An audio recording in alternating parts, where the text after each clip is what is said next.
नमस्कार दर्शक बंधु आपण को आम चैनल को स्वागत। आज कार्यक्रमटी समस्त मीन राशि व्यक्ति विशेषों बहुत अधिक गुरुत्वपूर्ण रही कारण यही वीडियो रे आपणकर संपूर्ण फेब्रुआरी मासटी केमिति रहिबो कौन परिवर्तन आसिबो आपणक जीवन रे ता सहित ग्रह मानकर गोचर आपणक पई एही मासरे केमिति रहिबो केउ क्षेत्र रे आपन को अधिक परिवर्तन देखा मिलिबो ता सहित आपणकर राशि मीन हेले मध्य आपणक नक्षत्र अनुसार आपन को शुभ प्रभाव पड़िबो ना अशुभ प्रभाव पड़िबो एवं ता सहित आपणकर अशुभत्व को दूर करिबा पई शुभाशुभ फल को द्विगुणित करिबा पई कौन रही प्रतिकार विस्तृत भाव में यही वीडियो रे आलोचना करिबा। सेथिपई आपण आपणकर व्यस्त बहुल समय मध्यरु मात्र 10 मिनिट समय आपण निज पई दियंतु। देखंतु एही 2026 रो फेब्रुआरी मासर राशि फलटी पूर्व मास गुड़िक परि सामान्य राशि फल नुहे कारण बड़ बड़ परिवर्तन हेबो ग्रह मानकर गोचर रे जहाँ आपणक जीवनर दिग दिशा को परिवर्तन करिबो कारण एही मासरे आपणक एकादश गृह रे विराजमान करिथिबा चारोटी शुभ ग्रह सूर्य शुक्र बुध एवं मंगल निजर राशि परिवर्तन करी आपणकर द्वादश गृह को गोचर करिबे एवं द्वादश गृह रे पूर्वरु राहु विराजमान होइछंती जेउ कारणरु आपणकर एही फेब्रुआरी मासरे तीनोटी दोष लागिबा पई जाउची। प्रथम हेउची आपणकर फेब्रुआरी 4 तारिख दिन बुधंकर द्वादश गृह को गोचर करिबा क्षणी आपणकर पाप कर्त्री जोगटी आरंभ होइजिबो ता सहित सूर्य 13 तारिख दिन आपणकर द्वादश गृह को गोचर करी राहुंक सहित विराजमान हेबे माने आपणकर ग्रहण दोषटी लागिबाकू जाउची ता सहित फेब्रुआरी 23 तारिख दिन मंगल आपणकर द्वादश गृह को गोचर करी राहु मंगल एकत्रित होई आपणकर अंगारक दोषटी को बनाउछंती जेउ कारणरु आपणकर एही फेब्रुआरी मासरे किछि ना किछि तो शुभ कार्य रे बाधा विघ्न मध्य देखि पारंती तेणुकरी जदि आपण किछि शुभ कार्य करिबा पई जाउछंती मांगलिक कार्य करिबा पई जाउछंती किबा आपणकर जीवनर किछि बड़ निष्पत्ति नेबाकू चाहुछंती तेबे एही भिडियोटी को संपूर्ण देखि सारिबा परे आपण निष्पत्ति नियंतु केउ समयटी एही मासर आपणक पई शुभदायक रहिबो केउ समयटी आपणक पई अशुभदायक रहिबो सेतिपई आपण भिडियोटी को स्किप करंतुनी शेष पर्यंत आम सहित जोड़ी होई रुहंतु। एबे आसंतु विलंब नकरी कार्यक्रमटी को आग को बढ़ाइबा किंतु ता पूर्वरु जदि आपणकर भी मीन राशि होई थाए एवं आपण भी ईश्वर को आंतरिक भक्ति एवं विश्वास करंती तेबे भिडियोटी को लाइक करंतु कमेंट बॉक्स रे जय जगन्नाथ जय मां लक्ष्मी अवश्य लिखि दियंतु ता सहित आम सह जोगाजोग करिबा पई वीडियोर मध्य भाग रे एक व्हाट्सएप नंबर टी दिया जायछि जो नंबर साहाय्य आपण आम सह जोगाजोग करी निजर नूतन कुंडली प्रस्तुत करि परिबे कुंडली विश्लेषण कराई परिबे किंबा आपणकर चाकरी विवाह व्यवसाय प्रेम संपर्क शिक्षा स्वास्थ्य को नहीं किछि समस्या रहिछि तार सहजर एवं स्वल्प मूल्य रे समाधान करि परिबे सेतिपई आपण आम सह वीडियोर शेष पर्यंत जोड़ी होई रुहंतु एवं व्हाट्सएप नंबर माध्यम रे आम सह जोगाजोग करी निज समस्यार समाधान करंतु। एबे आसंतु कार्यक्रमटी को आग को बढ़ाइबा एवं जानिबा आपणक राशि रे नवग्रहंकर स्थितिटी एही फेब्रुआरी मासरु किभଳି रहिबो। देखंतु आपणकर प्रथम गृह रे शनि चतुर्थ गृह रे देवगुरु बृहस्पति षष्ठ गृह रे केतु एकादश गृह रे सूर्य शुक्र बुध एवं मंगल द्वादश गृह रे राहु विराजमान करिसंती किंतु भिडियोटी को आग को बढ़ाइबा पूर्वरु जानि रखंतु जे आपणकर शनिकर 7.5 रो द्वितीय चरण चलीछि आपणकर चंद्रमांका उपरे शनि विराजमान करिसंती जेउ कारणरु आपणकर विष जोग मध्य सृष्टि होउछि तेणु करी एही संपूर्ण वर्षटी मध्य आपणक पई बहुत अधिक टॉप रहिबो किंतु सबु परे सर्वप्रथम जानिबा आपणक कर्म क्षेत्र एही मासरे केमिति रहिबो। देखंतु दर्शक बंधु आपणक कर्मर गृहर स्वामी हेउछन्ति देवगुरु बृहस्पति आपणकर राशिर स्वामी मध्य देवगुरु बृहस्पति एवं गुरु आपणकर केंद्र रे चतुर्थ गृह रे उच्च स्थिति रे विराजमान करिसंति तेणु करी आपणकर कर्म क्षेत्र रे शुभ परिवर्तन आपण देखिबे जदि आपणकर नूतन किछि कार्य आरंभ करिबा पई चाहुचंती तेबे मध्य आपणक पई शुभदायक रहिबो ता सहित आपणकर भाग्यर स्वामी मंगल मध्य जेहेतु लाभर गृह रे 23 फेब्रुआरी पर्यंत रहिबे ତେଣୁକରି ଆପଣଙ୍କର ବ୍ୟବସାୟ ହେଉ ଚାକିରିରେ ମଧ୍ୟ ଆପଣ ବହୁତ ଅଧିକ ଶୁଭ ପରିବର୍ତ୍ତନ ଦେଖିବେ।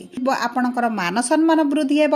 ଆପଣଙ୍କର ଯଦି କିଛି ନୂତନ କାର୍ଯ୍ୟ କରିବା ପାଇଁ ଚାହୁଁଛନ୍ତି ତାହା ମଧ୍ୟ ଆପଣ ଆରମ୍ଭ କରିପାରିବେ, କିମ୍ବା ଆପଣଙ୍କର କାର୍ଯ୍ୟକୁ ବିସ୍ତାର କରିବା ପାଇଁ ଚାହୁଁଛନ୍ତି, ବ୍ୟବସାୟ କିଛି ବଢ଼ାଇବା ପାଇଁ ଚାହୁଁଛନ୍ତି, ତେବେ ଆପଣଙ୍କ ପାଇଁ ବହୁତ ଅଧିକ ଶୁଭ ସମୟ ରହିବ।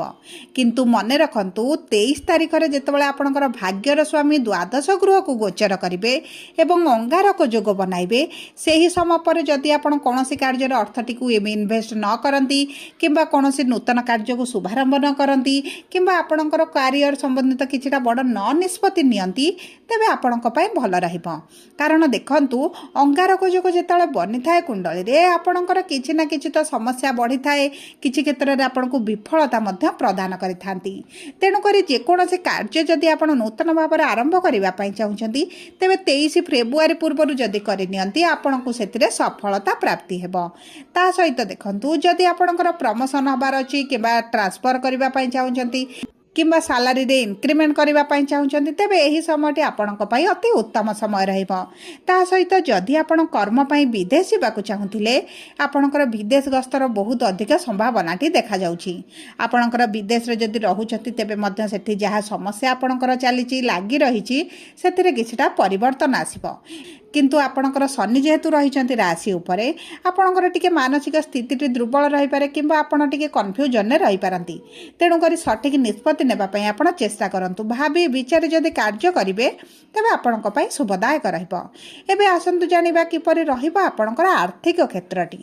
ଦେଖନ୍ତୁ, ଏହି ମାସରେ ଆପଣଙ୍କର ଅର୍ଥର ଗୃହର ସ୍ୱାମୀ ହେଉଛନ୍ତି ମଙ୍ଗଳ, ଏବଂ ମଙ୍ଗଳ ଆପଣଙ୍କର ଲାଭର ଗୃହରେ ଥିବାରୁ ଆପଣ ଯଦି ବ୍ୟବସାୟ କରୁଛନ୍ତି, ଆପଣଙ୍କର ଇନକମ୍ ବଢ଼ିଯିବ, ଆପଣଙ୍କର ଏ ସାଲାରୀ ବୃଦ୍ଧି ହୋଇପାରେ, ଆପଣଙ୍କୁ ଚତୁଃପାର୍ଶ୍ୱରୁ ଧନ ଲାଭ ହୋଇପାରେ, କିମ୍ବା ଆପଣଙ୍କର ଯଦି କିଛି କରଜ ବଢ଼ିଯାଇଛି, ଲୋନ୍ ବଢ଼ିଯାଇଛି, ତେବେ ତାହା ମଧ୍ୟ ଆପଣ ସୁଝିବା ପାଇଁ କିଛି କାଂଶରେ ସକ୍ଷମ ହୋଇଯିବେ।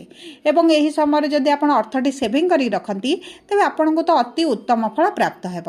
ତା ସହିତ ଦେଖନ୍ତୁ, ଯଦି ଆପଣ ସରକାରୀ ଚାକିରି ପାଇଁ ଚେଷ୍ଟା କରୁଛନ୍ତି, ତେବେ ଆପଣଙ୍କ ପାଇଁ ବହୁତ ଅଧିକ ଶୁଭ ସମୟ ରହିଛି।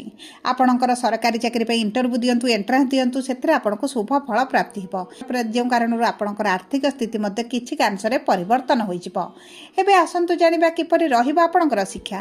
ଦେଖନ୍ତୁ, ଶିକ୍ଷାର ଗୃହକୁ 4ଟି ଶୁଭ ଗ୍ରହଙ୍କର ଦୃଷ୍ଟି ରହୁଛି: ସୂର୍ଯ୍ୟ, ଶୁକ୍ର, ବୁଧ ଏବଂ ମଙ୍ଗଳ। ଯେହେତୁ 4ଟି ଶୁଭ ଗ୍ରହ ଆପଣଙ୍କର ଶିକ୍ଷାର ଗୃହକୁ ଦୃଷ୍ଟି ଦେଉଛନ୍ତି, ଆପଣଙ୍କର ଯଦି କିଛି ଏକ୍ଜାମ୍ ଅଛି, ଇଣ୍ଟରଭ୍ୟୁ ଅଛି, ଏଣ୍ଟ୍ରାନ୍ସ ଅଛି, ସେଥିରେ ଆପଣଙ୍କର ପରିଶ୍ରମ ଅନୁଯାୟୀ ଶୁଭ ଫଳ ପ୍ରାପ୍ତି ହେବ। ଆପଣଙ୍କର ଯଦି କିଛି ନୂତନ ଆଡ଼ମିସନ୍ ହେବାର ଥିଲା, କିମ୍ବା ଆପଣଙ୍କର କିଛି କୋର୍ସ କରିବା ପାଇଁ ଚାହୁଁଥିଲେ, ତେବେ ଆପଣଙ୍କୁ ସେଥିରେ ଶୁଭ ଫଳ ପ୍ରାପ୍ତି ହେବ। ଯଦି ଆପଣଙ୍କର ପ୍ରେମ ସମ୍ପର୍କରେ ଅଛନ୍ତି, ତେବେ ପ୍ରେମ ସମ୍ପର୍କରେ ମଧ୍ୟ ଆପଣଙ୍କୁ ଭଲ ଶୁଭ ଫଳ ପ୍ରାପ୍ତି ହେବ। ଆପଣ ଯଦି ପ୍ରେମ ସମ୍ପର୍କକୁ ବିବାହରେ ପରିଣତ କରିବା ପାଇଁ ଚାହୁଁଛନ୍ତି, ତେବେ ମଧ୍ୟ ଆପଣଙ୍କ ପାଇଁ ସମୟଟି ଶୁଭଦାୟକ ରହିଛି। ଏବେ ଆସନ୍ତୁ ଜାଣିବା କିପରି ରହିବ ଆପଣଙ୍କର ବିବାହର ଯୋଗ ଏବଂ ବୈବାହିକ ସମ୍ପର୍କ। ଦେଖନ୍ତୁ, ଆପଣଙ୍କର ବିବାହର ଗୃହର ସ୍ୱାମୀ ହେଉଛନ୍ତି ବୁଧ, ଯିଏ ଆପଣଙ୍କର ଦ୍ୱାଦଶ ଗୃହକୁ ଗୋଚର କରିବେ ଏହି ଫେବୃଆରୀ 4 ତାରିଖ ଦିନ। ତେଣୁକରି ଆପଣଙ୍କର ବିବାହରେ କିଛିଟା ବିଳମ୍ବ ଦେଖିପାରନ୍ତି, କିମ୍ବା ବିବାହରେ ଆପଣଙ୍କର ସମସ୍ୟା ଟିକେ ଆସିପାରେ, କିମ୍ବା ଆପଣଙ୍କର ଯଦି ବିବାହ ପାଇଁ ଚେଷ୍ଟା କରୁଛନ୍ତି, କିଛି ନା କିଛି କାରଣବଶତଃ ହଠାତ୍ ବିବାହ ମଧ୍ୟ ଭାଙ୍ଗିପାରେ।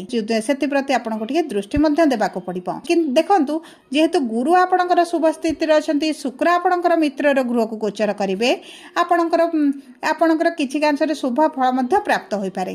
କିନ୍ତୁ ଆପଣଙ୍କର କୁଣ୍ଡଳୀ ଉପରେ ନିର୍ଭର କରୁଛି ଆପଣଙ୍କୁ କେତେ ପରିମାଣର ଶୁଭ ଫଳ ପ୍ରାପ୍ତି ହେବ। ଏହି ସମୟରେ ଆପଣଙ୍କ ବିବାହ ହୋଇପାରିବ ବା ହୋଇପାରିବ ନାହିଁ। କିନ୍ତୁ ଦେଖନ୍ତୁ, ଆପଣଙ୍କର ବୈବାହିକ ସମ୍ପର୍କ କିନ୍ତୁ ବହୁତ ଅଧିକ ଶୁଭଦାୟକ ରହିବ। ବିବାହର ସମ୍ପର୍କରେ ଯଦି କିଛି ପୂର୍ବରୁ ମନମାଳିନ୍ୟ ମତାନ୍ତର ଚାଲିଥିଲା, ତାହା ଦୂର ହୋଇଯିବ।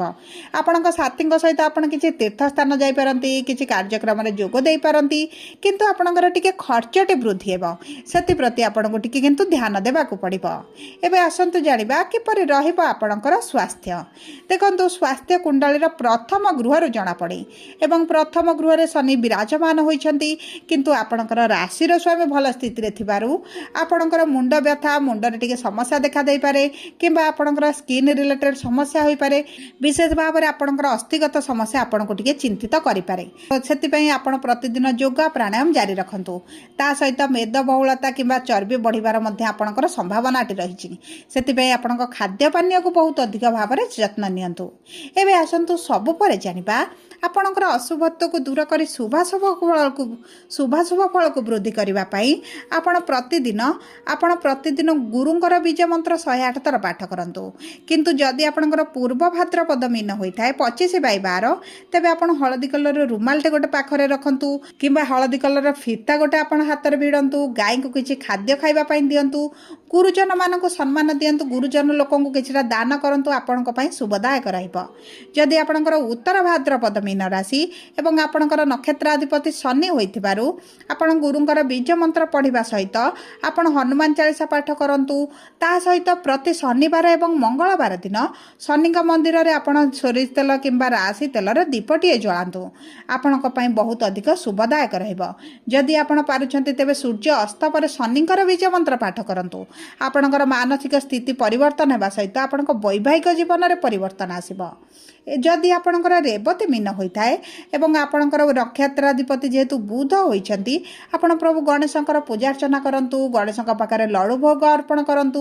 ପ୍ରତି ସୋମବାର ଦିନ ମହାଦେବଙ୍କ ମନ୍ଦିରରେ ପୂଜାର୍ଚ୍ଚନା କରିବା ସହିତ ମନ୍ଦିରର ଡାହାଣ ପାର୍ଶ୍ୱରେ ଗଣେଶଙ୍କ ମୂର୍ତ୍ତି ପାଖରେ ଆପଣ ଦୁବ ଘାସ ଅର୍ପଣ କରନ୍ତୁ, ଲଡ଼ୁ ଭୋଗ ଦିଅନ୍ତୁ ଏବଂ ଓମ୍ ନମଃ ଶିବାୟ ମନ୍ତ୍ରଟି ଆପଣ ଯଦି ପାଠ କରିବେ ତେବେ ଆପଣଙ୍କ ପାଇଁ ବହୁତ ଅଧିକ ଶୁଭଦାୟକ ରହିବ। ଯଦି ଆପଣଙ୍କର ମୀନ ରାଶି ହୋଇଥାଏ, ଭିଡ଼ିଓଟି କିଭଳି ଲାଗିଲା କମେଣ୍ଟ ବକ୍ସରେ ଲେଖି ଜଣାନ୍ତୁ। ଯଦି ଆପଣଙ୍କ ପ୍ରିୟଜନଙ୍କର ମୀନ ରାଶି ହୋଇଥାଏ, ଭିଡ଼ିଓଟି ତାଙ୍କ ସହିତ ସେୟାର କରନ୍ତୁ। ଯଦି ପ୍ରଥମ ଥର ଆମ ଚ୍ୟାନେଲକୁ ଆସିଛନ୍ତି, ଚ୍ୟାନେଲଟିକୁ ସବସ୍କ୍ରାଇବ୍ କରନ୍ତୁ।